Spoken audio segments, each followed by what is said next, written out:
Hi friends, thanks for tuning in. Today's crafting experiment is going to be making stencils. I've used a plastic sleeve folder for a binder, and because the feel of it was about the same thickness as stencils that I have bought, so I thought, well, I might as well give it a try instead of spending $8 on eight or more, depending on a stencil. I thought I'd make my own, and I kind of wanted something that was circular. So in the first one that I made, where the video got cut off, I used the protractor to make the arches, and it turned out pretty good. This is it being used just to see how it looks, and now the circle spaces between the circles aren't perfect, and the arch widths aren't perfect, but that's okay. It's going to be for a mixed media type of art, so I think it's going to work fine. So I used the rest of that binder folder, and we're gonna make another one today. Okay, and for marking, surprisingly enough, just a plain old ballpoint pen works best on this type of material, this plastic. So yeah, I used a Micron, a Sharpie, and Copics and Crayola. Nothing worked except for a plain old ballpoint pen. Also, 3 different sizes of hole punch. The regular handheld hole punch, and then the Cropodile 2-sized hole punch there. Okay, and to experiment later, I used Distress ink. Okay, let's get started. So I have my protractor, which I used on the previous one where I started filming it, but the filming stopped.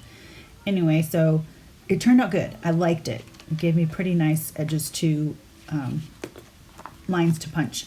And for this, the rest of it, I needed to clear off the edges. And so I did that. And then I got my Creative Memories cutting system circles out. And I just chose the sizes that I wanted and traced around the edges with my ballpoint pen. Yeah, and then I didn't use the actual blades on this, so I just set those aside. And then I made a square from the excess just to have a little easier surface to work with.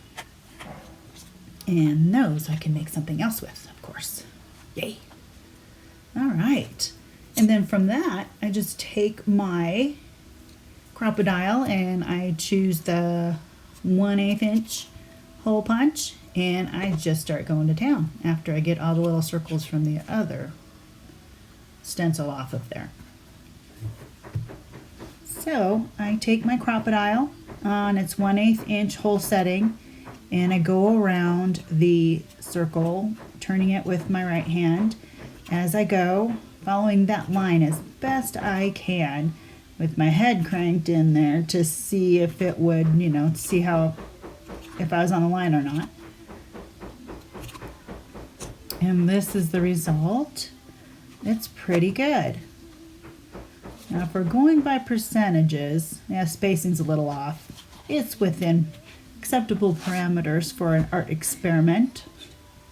Now I switch to the 3/8 inch to do the next circle,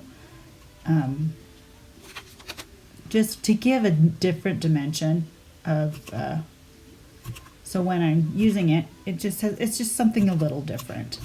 So I go all around that line as well. I'm doing pretty good at this point. It's going pretty smoothly, and I'm feeling kind of excited about how this is going to turn out. And then that happens, and it's, oh well, again, going by percentages. And then here's me not thinking this part through. My handheld won't go to the edge, so I cut off the sides, hoping that it'll help, and it doesn't. But I go and I do what I can with the hole punch on the open ends that I can reach. And I'm liking how this looks even without the corners. So I do this just to see if I'm gonna like it without having the corners punched out with the holes. So I go through and I get all the sides that I could without the corners, and I'm kind of liking this. So I'm wondering, I'm processing while I'm doing these hole punches. Do I cut all the way around or do I leave the corners open, unpunched? Because it's kind of cool.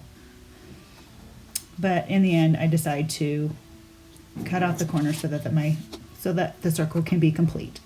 And I use my custom cutting system blades to do that. And that American Crafts mat is a self-healing mat. Just to let you know, I got that from Tuesday morning. And that's what it looks like. I decided to add another circle in the center. And I use the 3/8 inch to go around that, just to complete the look. And I'm feeling pretty good about this. This is exciting. It's like I've seen stencils like this, and I'm thinking I want to just make my own, just to give it a shot. And that's what it looks like. Like it a lot. Happy about it. So let's move my tools and see how it turns out. And with my 2 colors of Distress ink, my candied apple and carved pumpkin, and my little sponge with its colors on each side, I decide to, let's just do the corners. So I place it where I want it to go. Get it all set up, zoom it in for you. And I start going to town. I start with the red, the candied apple, and I do every other line in that color. And then I do the orange, the carved pumpkin, and I get take that. It looks good. I'm happy about it. It looks nice. Get those a little darker. The red just isn't as dark. And I think I want a little bit in the middle there. So without centering it very well, I go ahead and I go in with some orange. So yeah, I like it. I think it's fun. It's fun. It's fun. I'm feeling pretty good. Feeling pretty good about this. So I do the other corner in the same kind of method. I do the orange first, and then I do the red. Honestly, doesn't really matter, but that's just what I did. And what I had on hand for video purposes, I just grabbed the closest thing.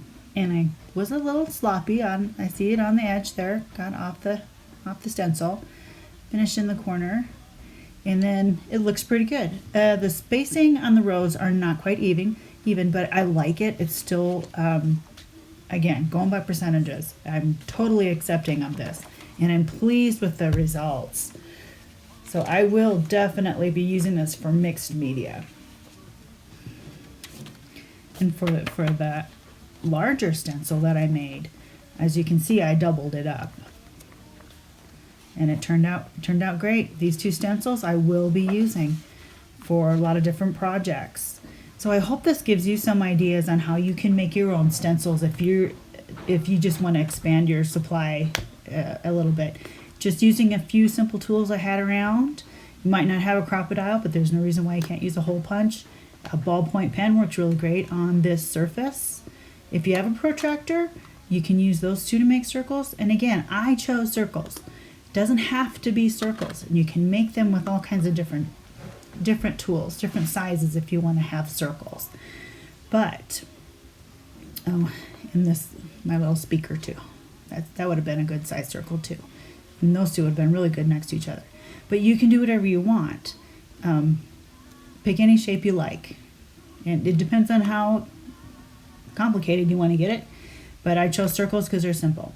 And always put your covers on your inks. Okay, so that's what I have for today. I hope it encourages you and gives you something to think about. I love you. Didn't have that stamp in the video. So I'll see you next time. Bye-bye. And these are the stencils used on a couple mixed media pages that I had. Have a great day, everyone. God bless.